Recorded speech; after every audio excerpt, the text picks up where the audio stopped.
if we had another war, that we would be the first ones to protect our country. I think we all loved our country, and that's and that's one of the things that I would, you know, and I think about the little ones and what that has to be put up with, and that is just how I feel about me. If I had to, I wouldn't care if I had to serve again, you know, and I guess I could do something to help. I'm sure something, no matter what it is, promote,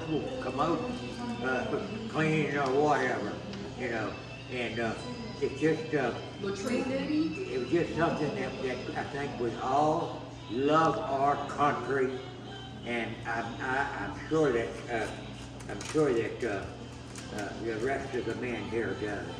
And Yeah. most of them do, and they I served at Fort Bliss, Texas, in U.S. Army, and that's about all I can say about it. Thank you, Mr. Doctor. I tell you Daniel? what, Yes, sir. while I was living, I flew for Wyver for years, and found a job and working, and me and my roommate, we all volunteered for the draft to get the Army over with. So we all went in, got out of service, came home here to Houston, went back to work, and then I went ahead. The plan was working because then I met my ex-wife, and we got married, and we were really happy and all that. And then I got a phone call from my mom in Wyver. She said, "Hey, Daniel, you have a letter here from the Army," and I didn't open it, but when Wilbur comes by, I'm gonna give it to you, and he'll bring it to you. And so he gave it to. He did that, and he opened the damn thing up, and guess what? It said, "Report to the U.S. Army in 10 days." And I said, "What the hell?" And my boss said, "You know what? You tell them, go down and tell them, that's a bunch of bullshit, you know, you're not going." So I did that. They went to Austin, and I told them exactly what, and the guy said, "Oh, that's no problem." He said, "You don't have to go, but we got a big bus, so we'll load you up and carry you down there." But anyway, no, what it was, if y'all remember, the Berlin Wall was, Russia was trying to go ahead and take over the whole damn Berlin. Well, we were scared we were going to go to war, and so I got drafted for one more year after I got married 6 months ago. And that was a hell of an And experience. they sent you to Europe? Huh? They sent you to Europe? Did they send you to Europe? No. You stayed here just in case? Huh? You stayed here? No, I just sent me to Louisiana. Okay. Yeah, the Army camp was there, which was good because I didn't, I told my ex-wife, I said, "Honey, you can't stay here," because it was talking about prostitutes running on the streets in that small town.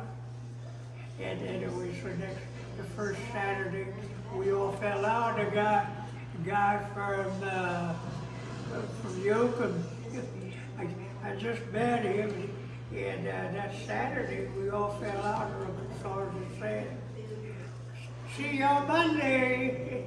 And old Robert said, "Hey, yeah, what's it gonna be doing this whole weekend?" "I guess it's a their PA, Rick Beer." He said, "Hell no, not me. I'm going to Houston. You want to go with me?" So every Saturday we'd go back and forth. And they know, is you go and come back and be here Monday morning. It's okay to go home or wherever you want to go. So it just kind of changes our taste a little bit. All right, Mr. Greenwood. Mr. Ryan, you got a story for us? No. Curtis. Mr. Curtis, you got a story for us?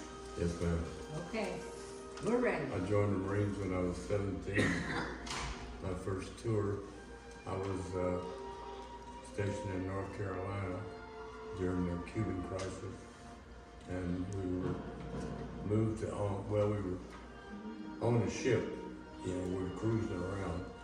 And we confronted a Polish ship that was carrying, we thought, arms.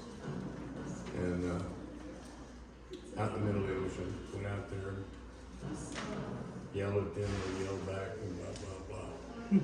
So went home, met Kennedy, got that all straightened out. Then about a year later, I was in camp, no, I wasn't, it was still stationed where I was, but we'd gone to Cuba on a cruise for something or other. And the day that Kennedy got shot. So they pulled us all out and sent us up to the ring, and after that, I got a chance to go get stationed, to be stationed in Hawaii, and I thought, nothing going to have to be in Hawaii. Pretty much, except that a year later, we ended up going to Vietnam for the first trip. So, My husband was stationed in Germany when Kennedy got shot. yeah. Everything changes just like that. They don't know what's going to happen next. You know, it's just. Sir? It was wound up to be good being in the Army. Because whenever I take here in Houston, they had to go and I had a checkup, and I only could hear out of one ear. And the guy got me in a long room and said, "You speak if you can speak," and I did that. And anyway, he told me, "You're good enough to go." And that it was done. I didn't think they were going to take me. And so the same thing happened whenever I got out. I went to a refinery and got there's about 6 or 7 of us there, that veterans, and taken up. And then the nurse said, "Well, someone did not get their hearing." And I said, "Well, it was me, ma'am." And she said, "Were you a veteran?" I said, "I sure was. I've got a proof in my pocket." anyway, she said, "Well, you passed." And I couldn't believe it. and it just helped me get a job that I loved. Good. It was just great. And so I taken advantage of that. And the only thing I had there was whenever I was by these big anti-aircraft guns, I had to change me because I couldn't hear but one. And I was right there where there was just a lot of stuff to take by, being around with them when they were, and so they moved me to the motor crew, and so I asked for it because I knew that I couldn't hear out of my right one, and so they did that, and so that was okay, It wasn't very long before I, got out.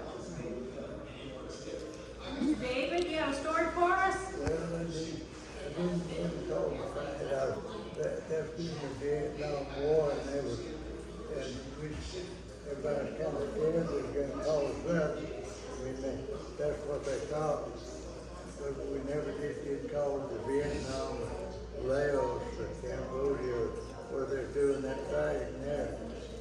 But I did wear an Aggie uniform, and city in the fight in the Gator Bowl one time. That's We great. lose Fairbright last game, and somebody hit our yell leader, and I was gonna do my duty, and when I threw him down, my pop pulled me off of him. So that's the only action I ever saw. When I was a freshman,